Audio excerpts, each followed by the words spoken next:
ಡಿಕೆಶಿಗೆ ಅನ್ಯಾಯವಾದರೆ ಬೀದಿಗಿಳಿದು ಹೋರಾಟವನ್ನ ಮಾಡಲಾಗುತ್ತೆ. ಮೈಸೂರು ಒಕ್ಕಲಿಗರ ಸಂಘದ ಮರಿಸ್ವಾಮಿ ಈ ಒಂದು ಹೇಳಿಕೆಯನ್ನ ಕೊಟ್ಟಿದ್ದಾರೆ. ಡಿಕೆಶಿಗೆ ಏನಾದ್ರು ಒಂದ್ ವೇಳೆ ಅನ್ಯಾಯ ಆದ್ರೆ ನಾವು ಬೀದಿಗಿಳಿದು ಹೋರಾಟ ಮಾಡ್ತೀವಿ ಎಂಬ ಹೇಳಿಕೆಯನ್ನ ಮೈಸೂರು ಒಕ್ಕಲಿಗರ ಸಂಘದ ಮರಿಸ್ವಾಮಿ ಅವರು ಕೊಟ್ಟಿದ್ದಾರೆ.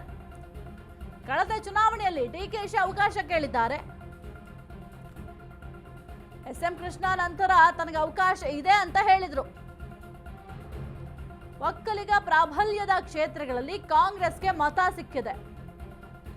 ಆಗ ಡಿಕೆ ಶಿವಕುಮಾರ್ಗೆ ಸಿಎಂ ಸ್ಥಾನ ಕೊಡಲಿಲ್ಲ. ಪ್ರತಿ ಹಂತದಲ್ಲೂ ಕೂಡ ಅನ್ಯಾಯ ಆಗ್ತಲೇ ಬರ್ತಾ ಇದೆ. ಡಿಸಿಎಂ ಡಿಕೆ ಶಿವಕುಮಾರ್ ಅವರಿಗೆ ಸೋನಿಯಾ, ರಾಹುಲ್ ಗಾಂಧಿಗೆ ಪತ್ರ ಬರಿತೇವೆ. ಮುಂದಿನ ಚುನಾವಣೆಯಲ್ಲಿ ಒಂದು ಮತ ಹಾಕಲ್ಲ ಅವರಿಗೆ. ಡಿಕೆಶಿಗೆ ಅನ್ಯಾಯ ಆದ್ರೆ ಬೀದಿಗಿಳಿದು ಹೋರಾಟ ಮಾಡ್ತೀವಿ ಎಂಬ ಎಚ್ಚರಿಕೆಯನ್ನ ಮೈಸೂರು ಒಕ್ಕಲಿಗರ ಸಂಘದ ಮರಿಸ್ವಾಮಿ ಅವರು ಕೊಟ್ಟಿದ್ದಾರೆ. ಹೈಕಮಾಂಡ್ಗೆ ಪತ್ರ ಬರಿತೀವಿ ಅಂತ ಕೂಡ ಹೇಳಿದ್ದಾರೆ. ಕಳೆದ ಚುನಾವಣೆಯಲ್ಲಿ ಡಿಕೆಶಿಗೆ ಅವಕಾಶ ಕೊಟ್ಟಿಲ್ಲ, ಈಗಲಾದ್ರೂ ಅವಕಾಶ ಕೊಡಬೇಕು ಅಂತ ಮೈಸೂರು ಒಕ್ಕಲಿಗರ ಸಂಘದ ಮರಿಸ್ವಾಮಿ ಅವರು ಹೇಳಿದ್ದಾರೆ. ಹಾಗಾದ್ರೆ ಏನ್ ಮಾತನಾಡಿದ್ದಾರೆ ನೋಡೋಣ. ಇವತ್ತೊಂದು ದಿವಸ ನಾವು ಸಭೆ ಕರೆದಿರೋ ಉದ್ದೇಶ ಏನು ಅಂತ ಅಂದ್ರೆ, ನಮ್ಮ ಕರ್ನಾಟಕದ ಒಕ್ಕಲಿಗರ ರಾಜ್ಯದ ಒಬ್ಬ ಡಿ.ಕೆ. ಶಿವಕುಮಾರ್ ಅವರಿಗೆ ದಿನೇ ಅನ್ಯಾಯ ಮಾಡ್ತಾ ಇದ್ದಾರೆ ಅಂತ ಎಲ್ಲಾ ಕಡೆಯಿಂದನೂ ಸಹ ಇದಾಗ್ತಾನೆ ಇದೆ. ಏನಕ್ಕೆ ಅಂತ ಅಂದ್ರೆ, ಅವರು 40-50 ವರ್ಷಗಳಿಂದನೂ ಸಹ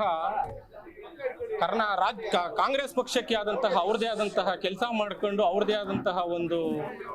ಇವತ್ತೊಂದು ದಿವಸ ಒಂದು ಒಳ್ಳೆ ಅಭಿವೃದ್ಧಿನ ತಗೊಂಡು ಕಾಂಗ್ರೆಸ್ ಪಕ್ಷವನ್ನ ಅದ್ದೂರಿ ಬೆಳೆಸ್ಕೊಂಡು ಬಂದಿದ್ದಾರೆ. ಆದರೆ ಇವತ್ತೊಂದು ದಿವಸ ಏನಾಗ್ತಾ ಇದೆ ಅಂದ್ರೆ, ಸನ್ಮಾನ್ಯ ನಮ್ಮ ಮುಖ್ಯಮಂತ್ರಿಗಳಾದಂತಹ ಸಿದ್ದರಾಮಯ್ಯನವರು ಹಾಗೂ ಅವರ ಜೊತೆಲಿರುವಂತಹ ಹಲವಾರು ಸಚಿವರುಗಳು ಡಿ.ಕೆ. ಶಿವಕುಮಾರ್ ಅವ್ರನ್ನ ತುಣಿಬೇಕು ಅಂತ ಉದ್ದೇಶ ಇಟ್ಕೊಂಡೆ ಇವತ್ತೊಂದು ದಿವಸ ಅವರು ಮುಖ್ಯಮಂತ್ರಿ ಕೊಡೋದು ಬೇಡ, ಬೇರೆಯವರು ಮುಖ್ಯಮಂತ್ರಿ ಕೊಡಿ ಅನ್ನೋ ಒಂದು ಇದನ್ನ ಎತ್ತಿ ಕಟ್ಟಿ ಇದು ಮಾಡ್ತಾ ಇದ್ದಾರೆ. ಹಾಗಾಗಿ ಇವತ್ತೊಂದು ದಿವಸ ದಿನೇ ನಮ್ಮ ಒಕ್ಕಲಿಗರಿಗೆ ಅನ್ಯಾಯ ಆಗ್ತಾನೆ ಇದ್ದಾರೆ. ನಾವು ಇನ್ನು ಎಷ್ಟು ದಿವಸ ಅಂತ ನಾವು ಸೌರಿಸ್ಕೊಂಡಿರೋದು?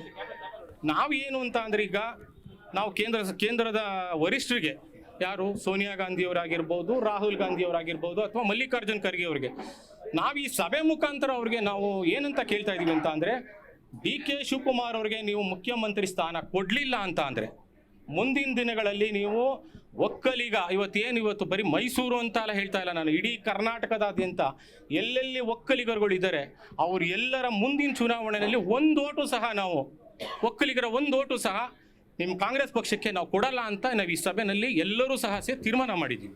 ಇವತ್ತೊಂದು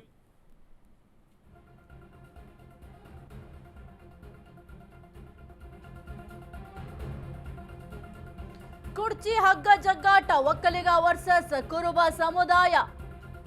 ಒಕ್ಕಲಿಗರ ಸಂಘದ ಸಭೆಯ ಬೆನ್ನಲ್ಲೇ ಕುರುಬ ಸಂಘ ಆಕ್ಟಿವ್ ಆಗಿದೆ. ಸಮುದಾಯದ ಮುಖಂಡರು, ಸ್ವಾಮೀಜಿಗಳು ಮಹತ್ವದ ಸಭೆ. ಸಿದ್ದು ಬೆನ್ನಿಗೆ ನಿಂತು ಕುರುಬ ಸಮುದಾಯದ ಶಕ್ತಿ ಪ್ರದರ್ಶನಕ್ಕೆ ಪ್ಲಾನ್ ಮಾಡ್ಕೊಳ್ತಿದ್ದಾರೆ. ಕುರುಬರ ಸಂಘದ ಅಧ್ಯಕ್ಷ ಈರಣ್ಣ ನೇತೃತ್ವದಲ್ಲಿ ಸಭೆ. ತಿಂಥಣಿ ಬ್ರಿಡ್ಜ್ ಮಠ ಸಿದ್ದರಾಮಾನಂದಪುರಿ ಸ್ವಾಮೀಜಿ, ಹೊಸದುರ್ಗ ಮಠದ ಈಶ್ವರಾನಂದಪುರಿ ಸ್ವಾಮೀಜಿ ಭಾಗಿ.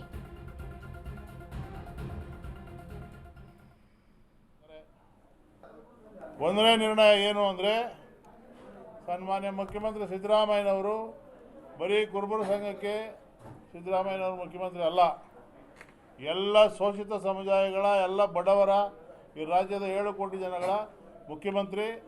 ಅವರನ್ನು ಆಯ್ಕೆ ಮಾಡಿರೋ ಜನ 2.5 ವರ್ಷಕ್ಕೆ ಅಂತೇಳಿ ಓಟ್ ಹಾಕಿ ಆಯ್ಕೆ ಮಾಡಿಲ್ಲ, 5 ವರ್ಷಕ್ಕೆ ಅಂತ ಓಟ್ ಹಾಕಿ ಜನಗಳು ಆಯ್ಕೆ ಮಾಡಿದ್ದಾರೆ. ಹೈಕಮಾಂಡು ಈ ದ್ವಂದ್ವ ನೀತಿಯನ್ನು ತಪ್ಪಿಸಬೇಕು. ಜನರ ಏನು ಒಂದು ಅನಿಸಿಕೆ ಇದೆ, ಆ ಅನಿಸಿಕೆ ಪ್ರಕಾರ ಕಾಂಗ್ರೆಸ್ ಹೈಕಮಾಂಡ್ ನಡ್ಕೋಬೇಕು ಅನ್ನೋದು ನಿರ್ಣಯವನ್ನು ನಮ್ಮ ಸಂಘದ ಸಭೆಯಲ್ಲಿ ತೆಗೆದುಕೊಂಡಿದ್ದೀವಿ. ಹಾಗೆ ನಾಳೆ ಎಲ್ಲ ಜಿಲ್ಲಾ ಕೇಂದ್ರಗಳಲ್ಲಿ ನಮ್ಮ ಜಿಲ್ಲಾಧ್ಯಕ್ಷರುಗಳು, ನಮ್ಮ ಸಂಘದ ಡೈರೆಕ್ಟರ್ಗಳು, ಪದಾಧಿಕಾರಿಗಳು, ಸಂಘದ ಮುಖಂಡರುಗಳು ಎಲ್ಲರೂ ಸೇರಿ ಪತ್ರಿಕಾ ಹೇಳಿಕೆಯನ್ನು ಕೊಟ್ಟು ಪತ್ರಿಕಾಗೋಷ್ಠಿ ಮಾಡೋದ್ರ ಮುಖಾಂತರ ಕಾಂಗ್ರೆಸ್ ಹೈಕಮಾಂಡ್ಗೆ ಒಂದು ಸಂದೇಶವನ್ನು ಕೊಡಬೇಕಾಗ್ತದೆ. ಸಿದ್ದರಾಮಯ್ಯವ್ರ ಹಿಂದೆ ಇಡೀ ರಾಜ್ಯ ಎಲ್ಲ ಬಡವರು, ಶೋಷಿತ ವರ್ಗದವರು ಇದ್ದಾರೆ ಅಂತ ಅದೊಂದು ನಿರ್ಣಯ ಮಾಡಿದ್ದೀವಿ. ಹಾಗೆ ಕರ್ನಾಟಕ ಪ್ರದೇಶ ಕುರುಬರ ಸಂಘದಿಂದ ಕೇಂದ್ರ ಹೈಕಮಾಂಡ್ಗೆ, ಕಾಂಗ್ರೆಸ್ ಹೈಕಮಾಂಡ್ಗೆ ನಾವೊಂದು ಪತ್ರದ ಮುಖಾಂತರ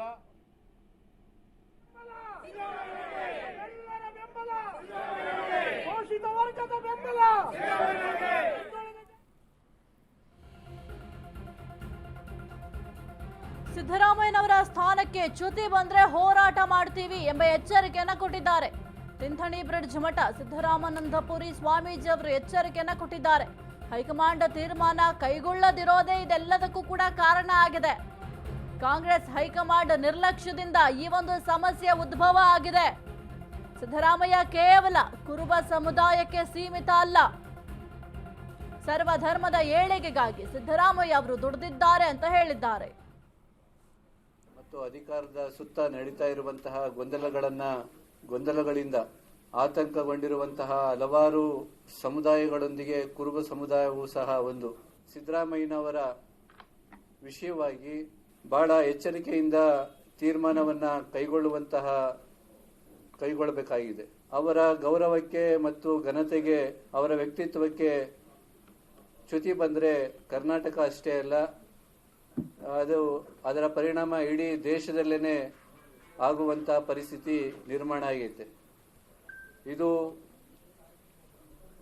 ಕುರುಬರ ವಿಷಯ ಅಷ್ಟೇ ಅಲ್ಲ, ಇಡೀ ರಾಜ್ಯದ ಮತ್ತು ದೇಶದ ದುರ್ಬಲರ ಅಹಿಂದ ವರ್ಗದ ಸಮುದಾಯವಾಗಿ ಇವತ್ತು ಮಾನ್ಯ ಸಿದ್ದರಾಮಯ್ಯನವರು ಗುರುತಿಸಿಕೊಂಡಿರ್ತಕ್ಕಂಥದ್ದು ಮತ್ತು ಹಲವಾರು ಯೋಜನೆಗಳನ್ನು ಜನಪರವಾಗಿ ಕೈಗೊಳ್ತಾ ಇರ್ತಕ್ಕಂಥದ್ದು.